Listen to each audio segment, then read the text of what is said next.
عايشين وقت وشاخيرة عادت دنيا عادت همدا الكفمان لردنر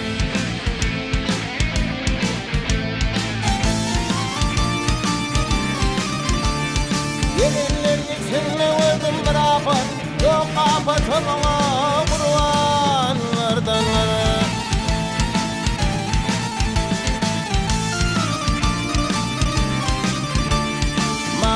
bakardan yatalan yani Yanağı tekerden yatalan yani Bağlayı mekirden yatalan yani Çocuklar şeker damyanlardan yani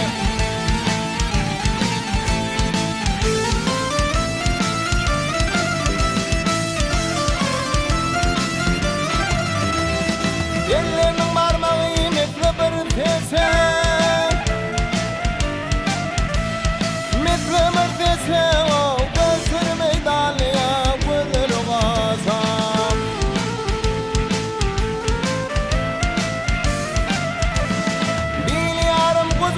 Sıpır uzak fındır vadin kılmanlardan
İçimden faylanıp boyu bir ödmenep dur giden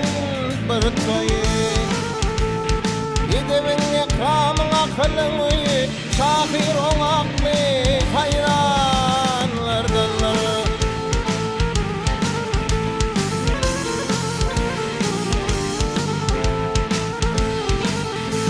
Faylap esip azaplarının azabın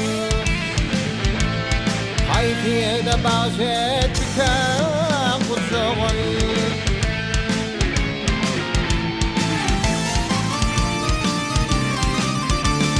Solguzuktu mekat tutun uçuğun Dünyanın bağlı insanlardan